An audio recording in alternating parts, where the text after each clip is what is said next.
आदाब नाजरीन, जी सलाम देख रहे हैं आप। मैं हूं आपके साथ शफ़ान अंसारी। वक्त हुआ है आज का मुद्दा का। कोरोना वायरस की वजह से मुल्क में पैदा हुए हालात पर चर्चा के लिए वज़ीर आज़म नरेंद्र मोदी ने सभी रियासतों के वज़राए आला के साथ वीडियो कॉन्फ्रेंसिंग की। इस दौरान उन्होंने वज़राए आला से कहा कि अब अगले कुछ हफ्तों तक टेस्टिंग, ट्रेसिंग, आइसोलेशन और क्वारंटाइन पर फोकस रहना चाहिए ताकि वायरस को फैलने से रोका जा सके। इस दौरान उन्होंने सभी वज़राए आला से अपील की कि वो मजहबी रहनुमाओं से बोलें कि वो अपने अपने पैरोकारों को सोशल डिस्टेंसिंग के बारे में समझाएं और मजहबी तकरीबात में भीड़ से पूरी तरह से बचें। पीएम मोदी ने कहा कि कोरोना वायरस ने हमारे अकीदे, हमारी रिवायत, हमारे एतमाद, हमारी आइडियोलॉजी, इन सभी पर हमला बोला है। इसलिए हमें अपने अकीदे, हमारी आइडियोलॉजी को बचाने के लिए सबसे पहले कोरोना वायरस को शिकस्त देनी पड़ेगी। आज ज़रूरत है कि सभी मज़ाहिब और आइडियोलॉजी के लोग मुत्तहिद होकर कोरोना को हराएं। मेरी गुजारिश है कि रियासती सतह पर आज समाज के मुआज़िनीन सभी मजहबी रहनुमाओं की मीटिंग बुलाकर उनसे गुजारिश करें कि वो अपने अपने पैरोकारों को इस लड़ाई में हिस्सेदार बनाने के लिए ताउन करने के लिए समझाएं, उसकी क़यादत भी करें। इस काम के लिए रियासती सतह पर, ज़िला सतह पर, शहर सतह पर, ब्लॉक सतह पर और यहाँ तक कि थाना सतह पर भी ऐसे समाज के रहनुमाओं की मीटिंग फौरन कर लेनी चाहिए। मेरा आग्रह है कि राज्य स्तर पर आप समाज के गणमान्य व्यक्तियों, सभी संप्रदायों के धर्मगुरुओं, उनकी मीटिंग बुलाकर उनसे आग्रह करें कि वो अपने अपने अनुयायियों को, अपने मतपथ के लोगों को, अपनी विचारधारा के लोगों को इस लड़ाई में भागीदार बनने के लिए, सहयोग करने के लिए समझाएं, उसका नेतृत्व करें। कोरोना वायरस ने हमारी आस्था, हमारी परंपरा, हमारे विश्वास, हमारी विचारधारा, इन सभी पर हमला बोला है। इसलिए हमें अपनी आस्था, हमारे पंथ, हमारी विचारधारा को बचाने के लिए सबसे पहले कोरोना वायरस को परास्त करना पड़ेगा। आज आवश्यकता है कि सभी मत, पंथ, विचारधारा के लोग एकजुट होकर कोरोना महामारी को पराजित करें। तो प्राइम मिनिस्टर नरेंद्र मोदी ने सभी रियासतों के सीएम से बात की और सभी से ताउन करने की अपील की है और इसी को लेकर चर्चा करेंगे। हमारे साथ जो हमारे साथी, हमारे मेहमान रहेंगे, उनसे तारुफ आपका करा दें। हमारे साथ अजमेर दरगाह कमेटी के वाइस प्रेसिडेंट रहेंगे सैयद बाबर अशरफ साहब, खैर मकदम है आपका। साथ ही आसिफ इकबाल रहेंगे न्यूज रूम से लाइव। साथ ही स्टूडियो से मेरे साथ देंगे सैयद अब्बास मेहंदी और साथ ही शुएब रजा भी ग्राउंड जीरो से दिल्ली से हमारे साथ मौजूद रहेंगे। आप सभी का खैर मकदम है। सबसे पहले आसिफ इकबाल, मैं आपका रुख करना चाहूंगा। जिस तरह से आज प्राइम मिनिस्टर नरेंद्र मोदी ने सभी स्टेट्स के सीएम को खिताब किया और साथ में उन्होंने कहा लेकर रियासती सतह से लेकर थाना सतह तक सभी से ताउन उन्होंने मांगा है, क्या मायने हैं इसके?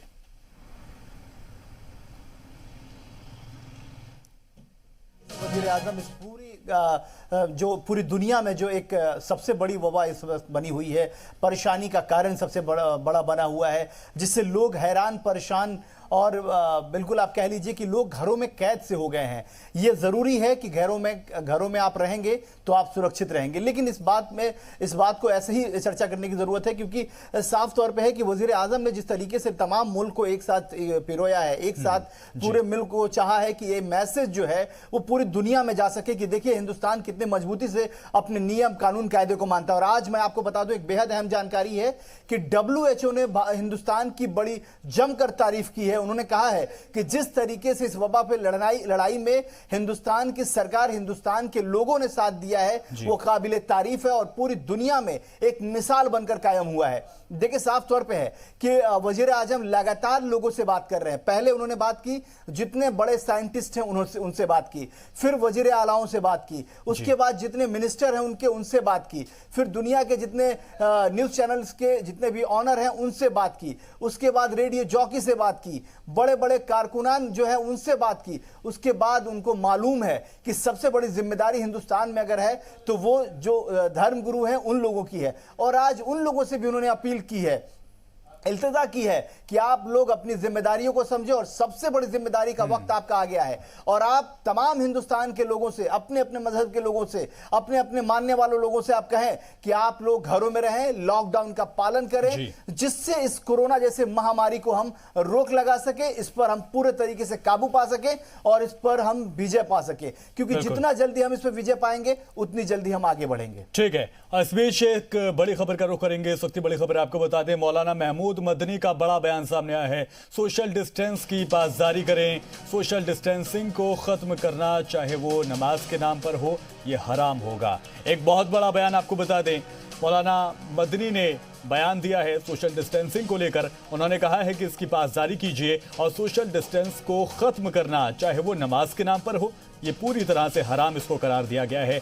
लिहाजा लगातार उन्होंने सोशल डिस्टेंसिंग को बनाए रखने की बात कही है, क्योंकि हमने देखा है कि कुछ वीडियोस, कुछ फोटोज जो लगातार वायरल हो रहे हैं, जिसको लेकर तरह तरह की बातें की जा रही हैं और इसको लोग जो है वो मजहबी रंग देने की कोशिश कर रहे हैं। लेकिन हम सभी को समझना होगा, एक जिम्मेदार नागरिक होने का फर्ज हम सभी को अदा करना होगा और इस चीज़ को समझना होगा कि लॉकडाउन मतलब लॉकडाउन, हम सभी को मानना होगा और इसकी पासदारी हमको करनी होगी। खुद प्राइम मिनिस्टर नरेंद्र मोदी एक नहीं, दो नहीं, बल्कि तीसरी मर्तबा है जब वो इस बात को कहते हैं कि हमें लेकर रियासत से लेकर थाने के लेवल पर हमें इसका पूरी तरह से पासदारी हमको करानी होगी।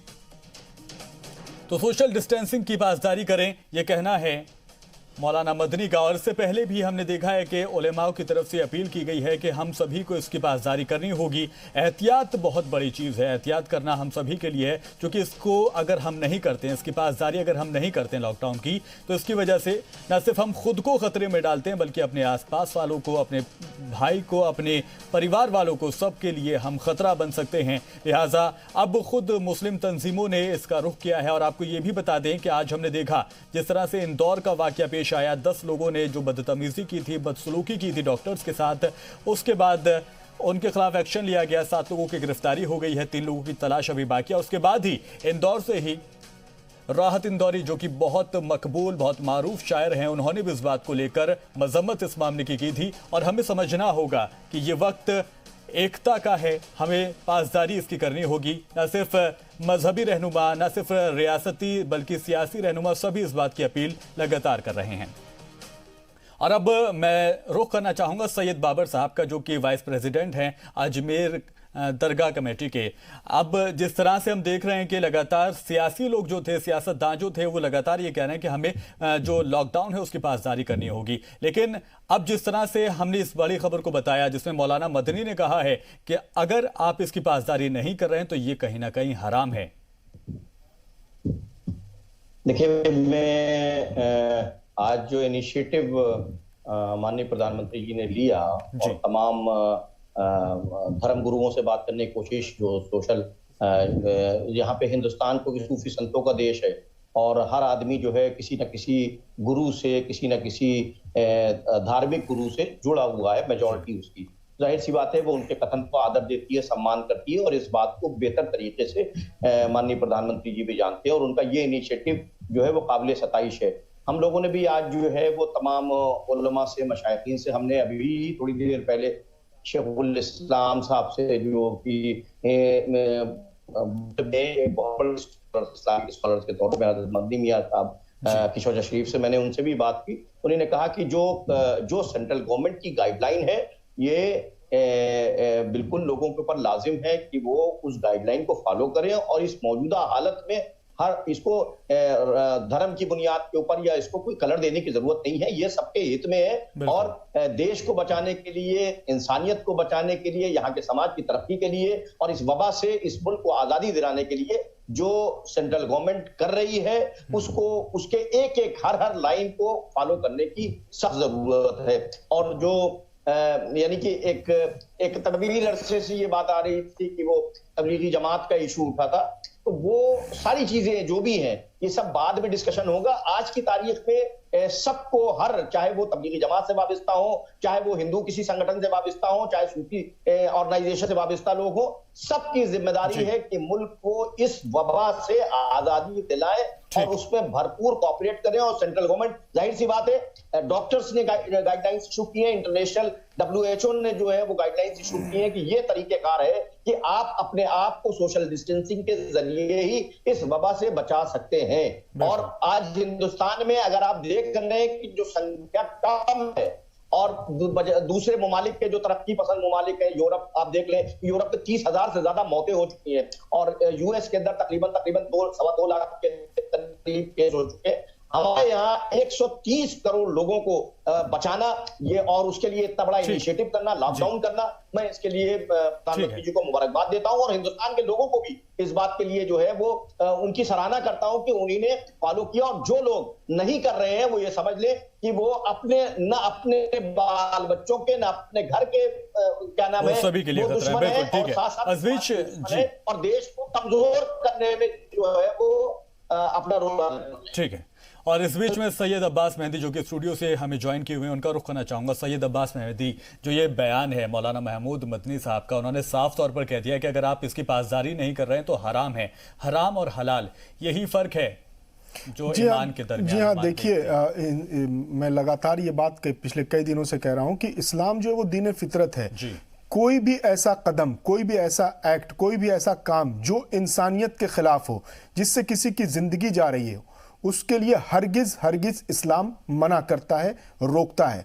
तो जो दौरे हाजिर के जो तनाजुर है, जो सूरत हाल है, उसको देखते हुए मौलाना महमूद मदनी ने जो ये बयान दिया है, बिल्कुल वाजिब बयान दिया है। उन्होंने बिल्कुल कहा है कि जाहिर सी बात है, अगर आप नमाज पढ़ने जाएंगे तो जमात में खड़े होंगे, जमात होगी, 2, 4, 10, 20, 50 लोगों की जमात होगी और उसमें उसका खतरात बढ़ने के ज्यादा चांसेस हैं। तो ऐसी वबा, ऐसा वायरस जो जानलेवा है, जिससे लोगों की जिंदगियां जा रही हैं, ऐसे में अगर उन्होंने ये बयान दिया, मैं हराम तो नहीं कह सकता, लेकिन उनका बयान, उनके बयान की मुखालफत भी नहीं की जा सकती। उन्होंने जो बयान दिया है बहुत अहम बयान दिया है और लोगों को अब समझ लेना चाहिए। और मेरे ख्याल से अब हिंदुस्तान की किसी भी मस्जिद में जमात नहीं हो रही है, जुमा नहीं हो रहा है, लोग मस्जिदों में नहीं निकल रहे हैं, अपने अपने घरों पर लोग नमाज पढ़ रहे हैं। तो ऐसे हालात में ये और ज्यादा बेदार होने की जरूरत है, और ज्यादा होशियार होने की जरूरत है, और ज्यादा लोगों को बेदार करने की जरूरत है। और जैसे महमूद मदनी साहब निकल कर आए, इसी तरह से हर उलेमा को, अलग अलग उलेमा कराम हैं, लोगों के अलग अलग मानने वाले हैं, अलग अलग जमातें हैं, अलग अलग तंजीमें हैं, अलग अलग इदारे हैं,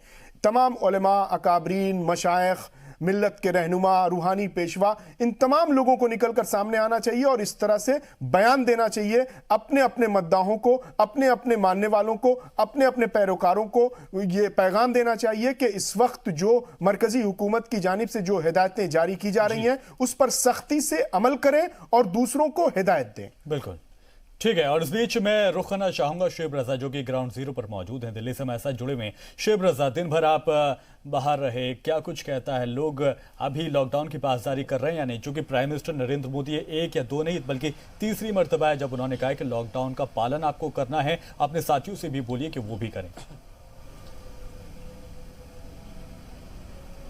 बिल्कुल शफान, देखिए, क्योंकि हम राजधानी दिल्ली में रहते हैं और दिन भर जो हम देखते हैं उसमें यही नजर आता है, जब से लॉकडाउन का ऐलान हुआ है दिल्ली में कम से कम कहीं भी इस तरह की जो चीज़ें हैं, सड़क पर जो आम लोग हैं वो इसकी खिलाफ वर्जी करते दिखाई नहीं दिए। और लगातार जो केसेस बढ़े हैं, चाहे वो किसी भी तरह से बड़े हो, उसकी वजह से लोगों में कहीं ना कहीं अब ये भी लोगों को ये महसूस हुआ है कि अगर हम लॉकडाउन की खिलाफ वर्जी करेंगे, उसको नहीं मानेंगे, तो बहुत ज़्यादा मुश्किलात बढ़ेगी और ज़्यादा।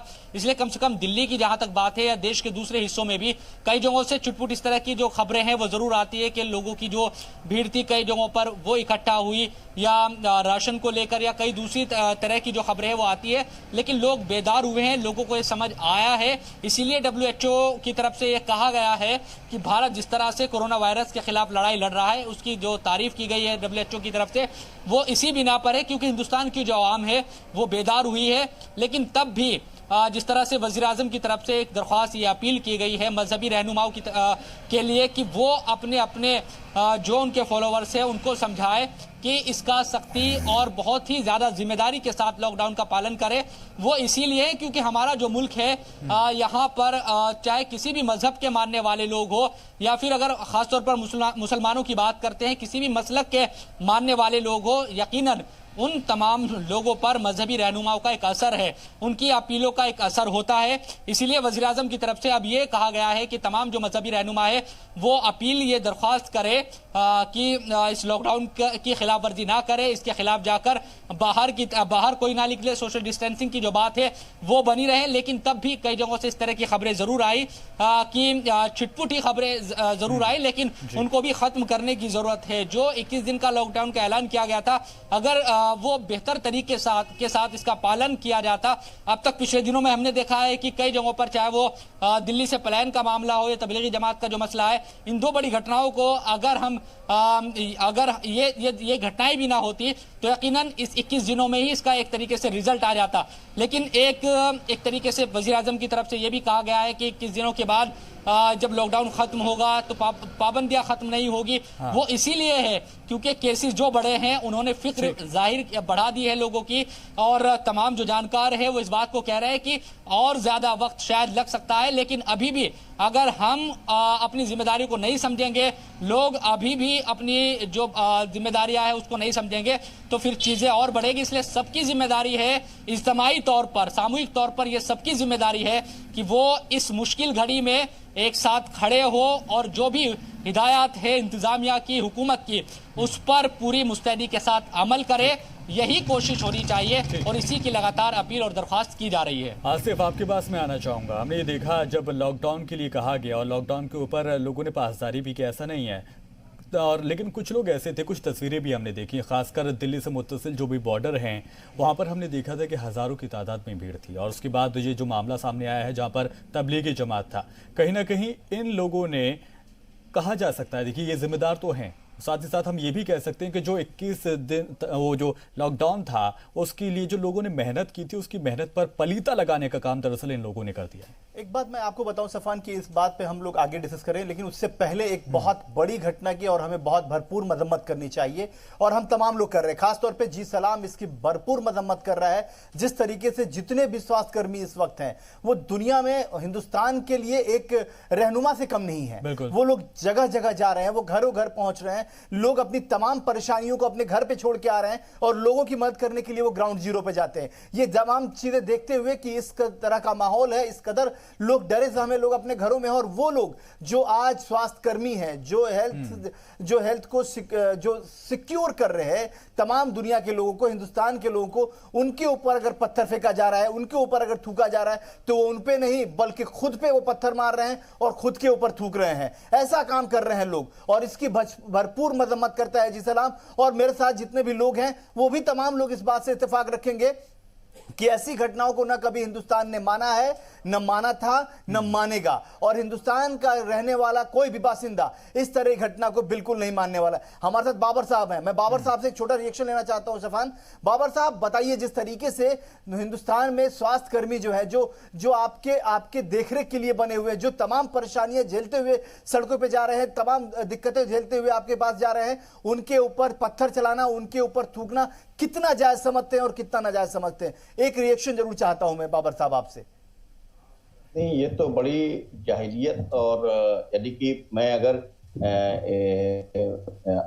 वो इस्लामी खाके में अगर बात करूं तो जाहिर सी बात है इस्लाम तो कतई तौर के ऊपर जो है वो इस बात की इजाजत नहीं देता। और ये सब तो फरिश्ते हैं इस वक्त जो डॉक्टर के रूप में हैं, और ये समझिए कि बिल्कुल वो अपनी जान को खतरे में डाल के हमारी जान बचाने के लिए देते हैं, और उन्हीं ने लबादा ओढ़ रखा है। और वो जो बात ये कह रहे हैं कि ग्राउंड के ऊपर यानी कितना रिस्क ले रहे हैं, उनको मालूम है कि इस मूजी मर्ज में अगर वो वाबस्ता हो गए, और पूरी दुनिया में डाटा है, ये हिंदुस्तान के अंदर तो शुक्र कीजिए पूरी दुनिया में डाटा ये है कि 15% जो लोग अफेक्टेड हैं और जिनकी डेथ हुई है वो डॉक्टर्स की है। तो इसका मतलब ये है कि ऐसा नहीं है, और हमारे मुल्क के अंदर भी कुछ डॉक्टर्स जो है वो इसमें शहीद हुए हैं। हम सलाम करते हैं उनकी खिदमतों को, और हम उन तमाम लोगों को जो इसके ऊपर इस किस्म की यानी कि हरकतें कर रहे हैं, पत्थर फेंकने की और उनके ऊपर जो है वो थूकने की कर रहे हैं, तो ये लाइल्मी है, जाहिलियत है, और ये क्या नाम है, इसको माफ भी नहीं किया जाना चाहिए और इन सब लोगों को पेनलाइज भी किया जाए। अब्बास, आपसे भी एक रिएक्शन जरूर चाहिए मुझे, क्योंकि खास तौर पे देखिए, आप भी जब तमाम चीजों को देखते हैं, आप फील्ड में जाते हैं, आप जब अपने घरों को जाते हैं, जब आप आसपास के लोगों को ये सुनते हैं कि ये इस वबा से कोई बचा नहीं है, आसपास के लोगों के बारे में जब जानकारियां मिलती हैं कि कोई आपके बगल का लोग भी बीमार हो सकता है, कोई, ये तो ऐसी वबा है, ये तो ऐसा रोग है, ऐसी परेशानी है जो कभी भी कहीं भी किसी भी हालत में पहुंच सकती है। तो जब आप ये सुनते हैं और जब खास तौर पे इस तरह की घटनाएं जब सामने आती है, इस तरह की चीजें, जैसा कि बाबर साहब ने कहा कि फरिश्ते हैं, क्या फरिश्तों पे पत्थर चलाना जायज है? बिल्कुल आसिफ, बिल्कुल किसी भी तरह से इसको जायज नहीं ठहराया जा सकता। जितनी भी मजम्मत की जाए वो कम है। आज इंदौर का जो वीडियो आया है उसको देखकर ऐसा लगता है कि हम किस समाज के लोग हैं, हम कौन लोग हैं, हम किसको पत्थर मार रहे हैं, जो हमारे लिए जान बचाने के लिए कोशिशें कर रहा है, जो अपनी जान को जोखिम में डाल रहा है, जो सर पे कफन बांध के निकल रहा है, उस पर आप पथराव कर रहे हैं। या जिस तरह से तबलीगी जमात को जो आइसोलेशन में ले जाया जा रहा था, तो रेलवे के जो मुलाजमीन थे उन पर थूक रहे हैं आप। ये क्या कर रहे हैं? ये कौन सी तरबियत है और किस समाज के लोग आप हैं? और हमें शर्म ये आ रही है कि जब दुनिया में ये वीडियो वायरल होगा, जब दुनिया में जाएगा, तो ये कहा जाएगा कि ये हिंदुस्तान के लोग हैं। जब कोरोना से पूरा हिंदुस्तान जूझ रहा था, तो हिंदुस्तान के अवाम कोरोना से बचाने के लिए जो फरिश्ते निकले थे उन पर थूक रहे हैं। तो ये याद रहे कि जो आप थूक रहे हैं वो थूक आपके ऊपर आ रहा है। लौटेंगे एक छोटे से ब्रेक के लिए रुकना है मुझे, ब्रेक के लिए रुकना है, ब्रेक के बाद चर्चा को आगे बढ़ाएंगे।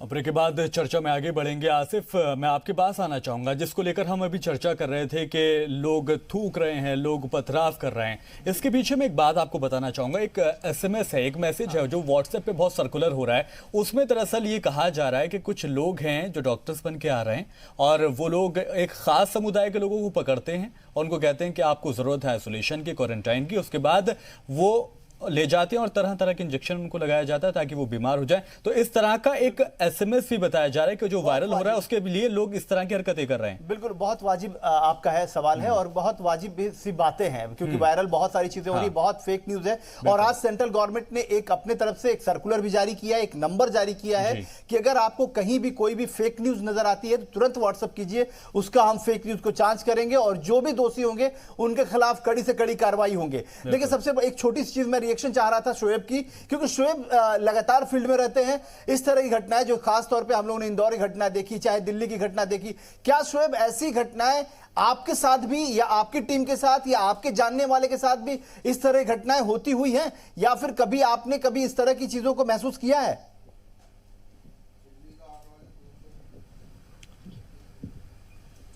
बिल्कुल, देखिए मीडिया की जहां तक बात है, मीडिया के साथ तो जाहिर सी बात है कि कई जगहों पर इस तरह की जो चीज़ें वो होती है। लेकिन चूंकि जो मौजूदा दौर है, हमने ये देखा कि एक बीमारी के, एक वायरस के खिलाफ लड़ाई लड़ रहे हैं, उसमें सबसे आगे आकर डॉक्टर ही अपनी अहम भूमिका अदा कर रहे हैं। वही लोगों को बचा रहे हैं, उनकी जिंदगी को बचा रहे हैं। तो जाहिर सी बात है कि उनसे बड़ा नायक आज कोई नहीं है। सरकार भी इस बात को कह रही है, तमाम लोग इस बात को कह रहे हैं। तो कम से कम डॉक्टरों की जो खिदमत है, उनके जरिए दी जाने वाली सेवाएं हैं, 24 घंटे वो लगातार काम कर रहे हैं। तो उन चीज़ों को समझने की ज़रूरत है। यकीनन सब लोगों को, कई जगहों पर जो खबरें आई है, चाहे इंदौर हो या दूसरी जगहों पर, जो भी खबरें डॉक्टरों के साथ बदसलूकी की खबरें आई है, वो किसी भी तरह से ना तो जायज़ है, ना ही वो बर्दाश्त करने के काबिल है। यकीनन तमाम लोगों को इस सिलसिले में सोचना चाहिए कि जो डॉक्टर रात दिन, क्योंकि इस वक्त सबसे बड़ी जो ज़रूरत है, कोई भी कहीं भी आप देख लीजिए, किसी भी शहर में देख लीजिए, चाहे वो नर्स हो या डॉक्टर हो, 24 घंटे अपने परिवार से दूर है। कई ऐसी तस्वीरें वायरल हो रही है, अलग अलग जगहों पर आप देखेंगे कि डॉक्टर अपने घर के बाहर तक आता है, वो अपने घर के बाहर आकर चाय पीता है, लेकिन बच्चों से इसलिए नहीं मिलता क्योंकि उसको ये डर है कि मैं हॉस्पिटल में रहा हूं, कोरोना वायरस से जो मुतासिर लोग हैं उनके बीच रहा हूं, लेकिन वो चाय पीकर ही बाहर से बाहर हॉस्पिटल फिर वापस आ जाता है। तो ये उनकी खिदमत है, उनकी सेवा है, जो इस वक्त डॉक्टर तमाम पूरे मुल्क में या दे रहे हैं। तो इस चीज़ को बहुत बेहतर तरीके से समझने की ज़रूरत है। और लोग यकीनन एक दो घटनाएं जो भी हुई है, ये बहुत ही अफसोस के लायक है। यकीनन इस तरह की घटनाएं भी नहीं होनी चाहिए। लेकिन हम ये भी नहीं भूलना चाहिए कि तमाम जगहों पर जो लोग हैं वो यकीनन तमाम डॉक्टरों की इज्जत करते हैं, उनका एहतराम करते हैं। लेकिन जो भी अगर एक घटना भी इस तरह की कोई होती है वो मजम्मत के काबिल है, उसकी मजम्मत होनी चाहिए। आसिफ, ठीक है। और इसी बीच में सैयद बाबर साहब का रुख करना चाहूंगा। बाबर साहब, हम देख रहे हैं कि जो तबलीगी जमात के साथ हुआ, जो मरकज़ में हुआ, उसके बाद मरकज़ में दरअसल ये मरकज़ ही आ गया और उसके बाद लोगों को अलग ले जाएगा। और हम ये भी देख रहे हैं कि तकरीबन 32 मामले आज सामने आए हैं। उनमें से 29 मामले वो हैं जो कोरोना पॉजिटिव पाए गए, जो कि तबलीगी जमात से वाबस्ता थे। उसके बाद हम देख रहे हैं कि लोगों को क्वारंटीन किया जा रहा है, उनको आइसोलेट किया जा रहा है। लेकिन कुछ तस्वीरें ऐसी भी आ रही हैं जिसमें लोग अस्पतालों के अंदर नमाज पढ़ते हुए दिखाई दे रहे हैं। क्या अभी भी उनको समझाने की जरूरत है? क्या वाकई में वो लोग इतने गैर जिम्मेदार हो सकते हैं?